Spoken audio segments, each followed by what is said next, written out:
Hello everyone and welcome back to MATHBOLTMASTER. আৰম্ভ কৰো আমাৰ আজিৰ সেশনটো। তো আজি আমি আৰম্ভ কৰিম quiz number 3. So let us begin. Question number 1. Find the complex conjugate of z1 bar of z1 equals to 8 iota. তো ইয়াতে আমাৰ complex number দিছে z1 equals to 8 iota. তো ইয়াৰ conjugate ওলাব দিছে। তো ইয়াৰ conjugate টো কি হয়? যত I আছে simply হেতু minus I replace কৰিলে হ'ল আৰু ওপৰৰ বাৰটো গুচাই দিলে হ'ল। তো I জায়গাত আমি লিখি দিম minus iota, তাৰ মানে কি আমাৰ minus 8 iota। তো তাৰ মানে আমাৰ complex conjugate টো হ'ব minus 8I. Next question. What is the modulus বা absolute value of 4 minus iota? তো আমাক সুধিছে 4 minus iota এই complex number টোৰ absolute value বা modulus টো কি হ'ব? Very simple, আমি কি কৰিম? Square root লম। Real part টো হৈছে 4, তো 4 ৰ square কৰি দিম। Plus, সদায় plus কৰিম। তাৰপিছত iota লগত কি multiply হৈছে? -1, সেই -1 কে লম, iota নলওঁ কিন্তু। তো এইটোক আমি solve কৰি লওঁ। তো square root ৰ ভিতৰত থাকিব 16 plus 1, তাৰ মানে আমাৰ final answer আহিব square root of 17.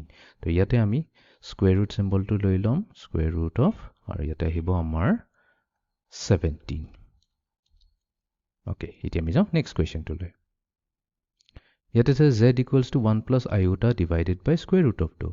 Find the least positive integer n such that z to the power n equals to -1. তো ইয়াতে আমাক এটা দিছে complex number z, এই z ৰ power কি হ'ব such that তাৰ value টো আহিব -1. Okay, তো ইয়াতে 2, 4, 6, 8 আছে। তো আমি এটা কাম কৰোঁ, z square ৰে আৰম্ভ কৰোঁ। তো square কৰি দিওঁ। এতিয়া এইটোক কিন্তু আমি এনেকৈ লিখি ল'ব পাৰোঁ 1 by square root of 2 common ৰাখি পেলাই 1 plus iota। এতিয়া যদি আমি স্কোয়াৰ কৰোঁ, তো স্কোয়াৰ কৰাকে মানে কি 1 by root 2 স্কোয়াৰ কৰিলে হাফ আহিব, multiply to 1 plus iota whole square. Okay, এতিয়া এইটোক আমি খুলি দিওঁ a plus b whole square use কৰি।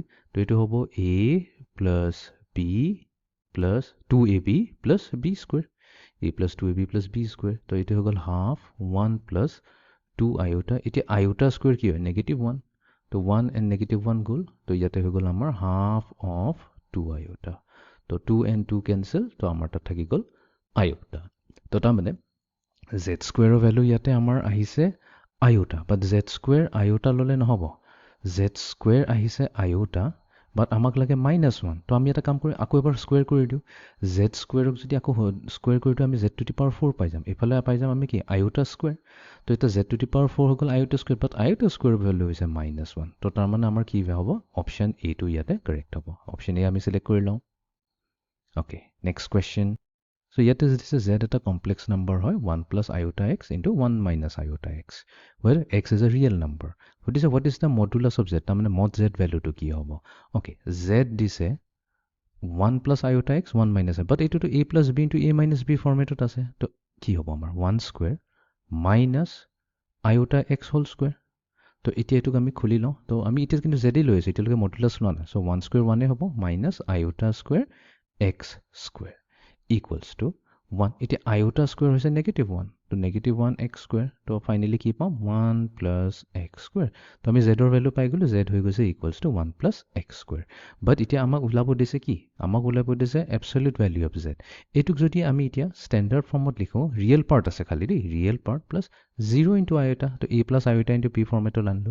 তো এটা mod z কি হৈ যাব? mod z হৈ যাব square root of ৰিয়েল পাৰ্টৰ স্কোয়াৰ, তাৰমানে 1 plus x squareৰ whole square plus imaginary part 0 square. এতিয়া 0 স্কোয়াৰটো একো নহব, 0 স্কোয়াৰটো 0 হ'ব। তো আমাৰ তাত কি থাকিল? 1 plus x square whole square.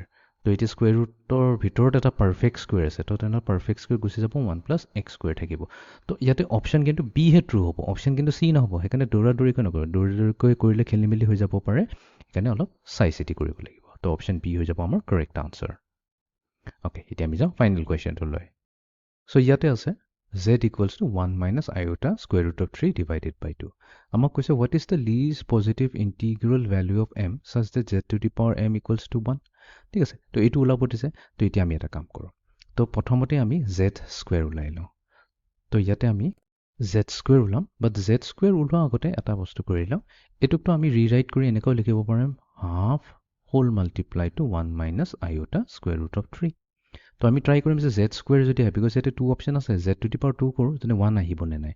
তো z স্কোয়াৰ কৰিলে আমাৰ আহিব হাফৰ হোল স্কোয়াৰ, আৰু এইফালে আছে 1 minus iota square root of 3 whole square.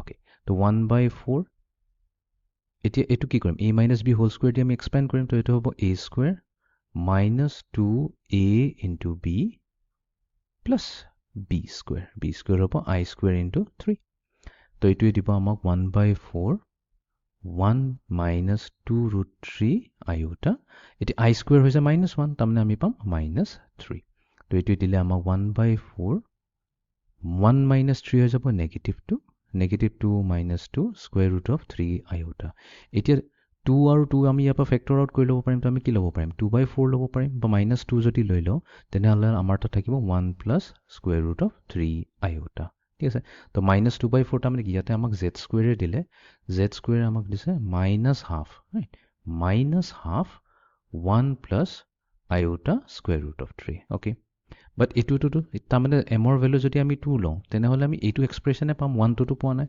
তো তাৰমানে ইয়াতে 2 ইনকৰেক্ট হ'ব ডি আমি গুচাই দিম ইয়াতে এতিয়া নেক্সট আমি 3 লওঁ 3 ল'ব কাৰণে আমাক কি লাগিব তাৰমানে z কিউব লাগিব এতিয়া z কিউব আমি কি কৰিম z into z square কৰি দিম ঠিক আছে z into z square z ৰ ভ্যালুটো আমাৰ তাত আছে half multiply to 1 minus iota square root of 3 আৰু z square just now আমি উলাই থৈছো এটো হৈছে -half এটো মাল্টিপ্লিকেশন হৈ আছে into 1 plus iota square root of 3 okay তো এতিয়া half আৰু -half multiply হলে দিব -1/4 আছে এতিয়া ইফালে আছে 1 minus I root 3 আৰু 1 plus I root 3 এটোটো কি হল a minus b into a plus b ফৰ্মেটত আছে তো এটো কি হৈ যাব 1 square minus iota square into 3 তো তাৰ মানে আমি পাম -1/4 into 1 plus 3 1 plus 3 তো হয়তো হৈ যাব equals to -1/4 into 3 plus 1 হৈ যাব আমাৰ 4 -1